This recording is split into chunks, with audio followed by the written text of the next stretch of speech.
An elderly beggar woman was very cold, and together with her pets, came up with a plan that would attract the attention of the authorities.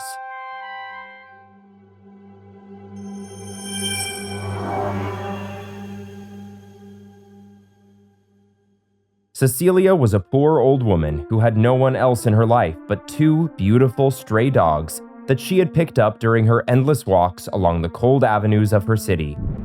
With no friends and in the midst of a world that treats homeless people with indifference, Cecilia learned over time to need no one but those animals to make her happy. One day, however, one of those strange coincidences that sometimes happen in life made her story famous and turned the whole country around, giving that woman the place she deserved. Cecilia was born into a wealthy family. Her parents had money and moved in the most important social circles of her city. Her personal life, however, was a disaster. Both were unfaithful to each other while suffering from a series of addictions to all kinds of drugs. So when Cecilia was born, her future did not look promising. For despite the material opulence of that home, family warmth, the most important thing for the growth of a child, was absent in that house. But the worst was yet to come.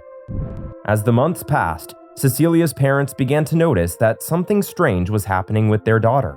The little girl did not seem to be developing at the same rate as the other babies.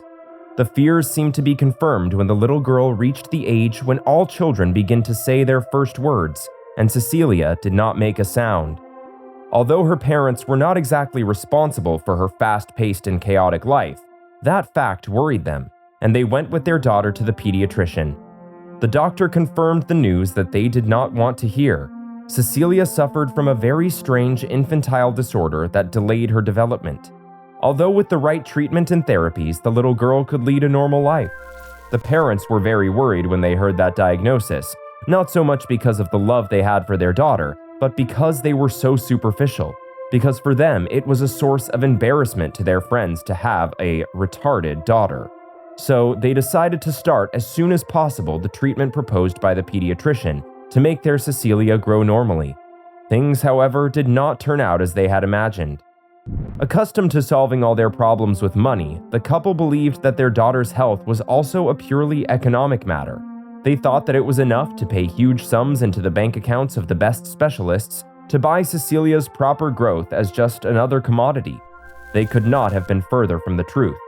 The doctors and psychologists who treated the child all insisted that, for the treatment to be effective, it had to include, in addition to professional counseling, the continuous, personal, and loving accompaniment of the patient's parents. Otherwise, everything could be useless, and indeed, it was. Obscured by their world of daytime business and nighttime excesses, those parents did not give their daughter the time and attention she needed, and after a long time of treatment, Cecilia turned 6 years old and still could not speak. Feeling cheated, the little girl's parents decided to terminate any kind of professional sessions and simply assumed that their daughter was mentally retarded. Furious, as if the little girl was to blame, they retaliated by removing all support from her. They allowed her to continue living with them, but made her feel bad every day of her life. They never sent her to school and always treated her as an outsider. Thus, Cecilia was adding to her birth problem other limitations acquired by that treatment. She grew up without friends, not knowing what it was like to interact with children her own age, not knowing how to read or write, and getting an idea of what the world was like only through what she could see on television. When she turned 15, Cecilia not only lacked the tools to function in society, but she was also left without what, until then, had been her only support, her parents' money.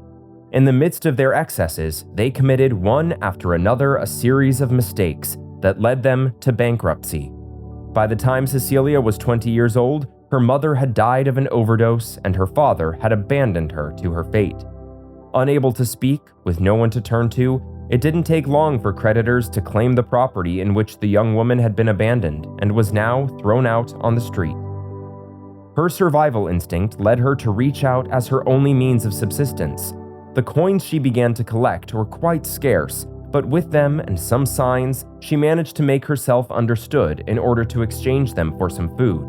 And that was Cecilia's new life, living on the street and begging to survive. As time went by, the harshness of that world did what therapies with the best professionals in the field could not. Cecilia began to speak.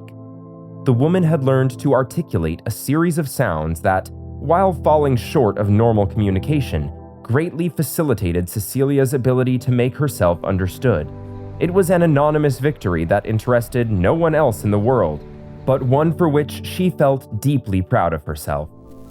Beyond these sounds, however, Cecilia remained the same as ever, unable to read or write, deeply emotionally scarred, and without a trade with which to earn a living.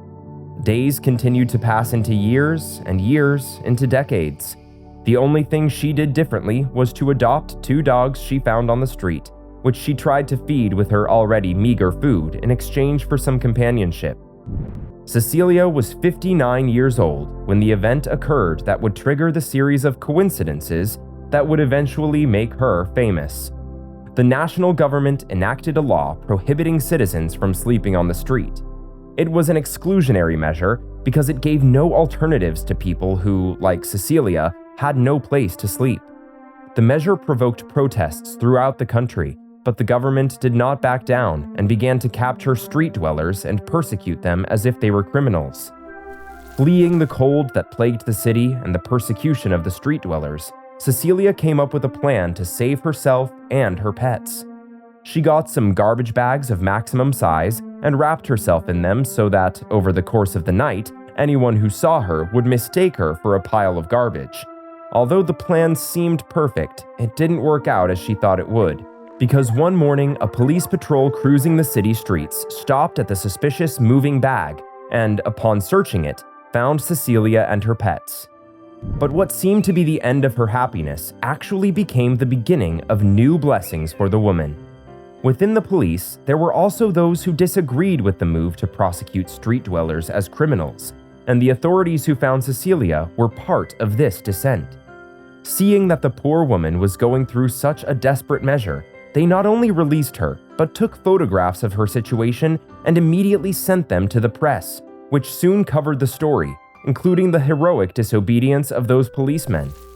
The reports of the case went around the country, creating a new climax of indignation against the government that not only led to the repeal of the law against street dwellers as unconstitutional, but in a desperate act to recover her image in the public eye, Cecilia received all the medical attention she needed, and she and her pets were placed in a home for disabled adults, where she currently receives daily treatment to try to get her to speak normally, and where she lives happily with her 2 pets.